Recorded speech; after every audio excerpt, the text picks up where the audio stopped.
like to pay my respect to His Excellency Li Cheng, the Director General of Belty Group and the President of Belty International University, Vice President, Belty Management Team, honorable judges, ladies and gentlemen, good afternoon. My name is Hang Nari, and it's truly a privilege for me to be here to present you in a topic that goes by the words, what are the strategies to reduce high school dropout rates? Before going deep to the topic, I would like to define the term dropout. According to Oxford Dictionary, dropout, that is with the hyphen in the middle, refers to students who stop studying before graduating. So basically, the discussion today is about the solutions or the strategies we can use to reduce the high numbers of students who stop studying before finishing grade 12. Ladies and gentlemen, after having done the research, I've come up with 3 practical solutions. Firstly, it is to invest more on childhood education.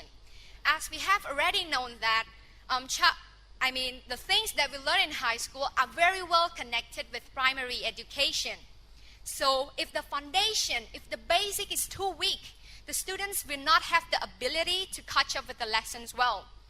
And according to the UNICEF Cambodian report in the early 2000s, it is stated that the children who did not receive qualified education while they were young are likely to drop out of school. So government should provide training to teachers who are responsible to look after the children and make sure that those children are accessible to qualified education while being taken care of physically, mentally, and emotionally. So let's move to the second solution. That would be to strengthen students' understandings towards the value of education and its connection to job opportunities. And this can be done through the involvement from the government and also private institutions. The curriculum and the study programs are created as means to engage with the student, to motivate them, to encourage them, and to let them know that the things they are studying are very beneficial in the future in pursuing higher degree and get a good job with a high salary. So let's move to the third, the last, but certainly not least solution we can do is to pay attention more closely on students' welfare. Family in a developing country like Cambodia, family finance has always been a major concern. They do not have enough money to send their children to school. They do not have enough money to spend for transportation, for school fee, and also their time, because instead of going to school, children can use those time to go to work and earn a little bit of money to support their families.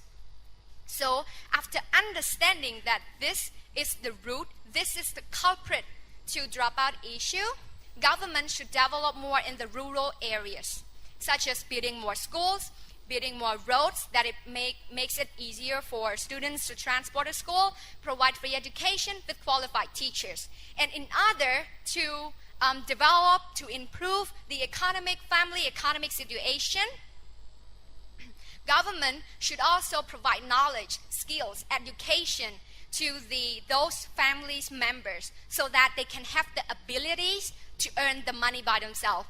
And students, when their family are well improved with the term of economics, so that they will not have to care whether they have something to eat tomorrow or they have to choose between going to work or coming to school. So ladies and gentlemen, in the conclusion, I believe that these 3 solutions will be effectively efficient in tackling dropout issues. And also, I personally know that the 3 solutions I've mentioned seems to be the responsibilities of the government or big institutions. However, please remember, every one of us can also make a change. We can donate to the trustable charity foundation, for example, like Belty Charity Foundation. We can also do the charity work through humanitarian organizations. And when we work well together, there's unity. And unity has the power to make the impossible possible. Thank you.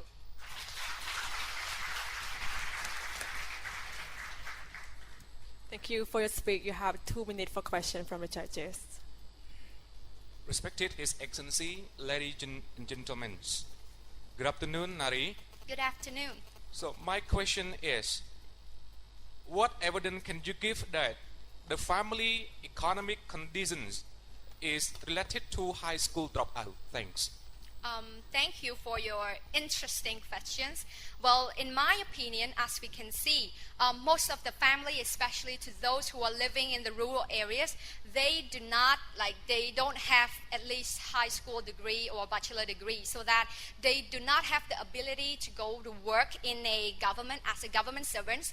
They do not have enough ability to, for example, as teachers, business people, or workers in a certain organization. So that's why they do not have the ability to do something, so that it makes them very poor, do not have money. Your Excellency, ladies and gentlemen, good afternoon, Ray. Good afternoon. The word school dropouts. Do you think school dropout can affect the human resource in Cambodia? Thank you for your questions. Well, I think that it will be very affected because school dropout, when they drop out from high school, when they do not have the high school degree, surely they cannot go to study pursuing higher degree and also go to study in the university. So that they do not have the ability in terms of thinking critically and involved much in the improving the country. So that it will affect very much to the human resource in Cambodia. Thank you.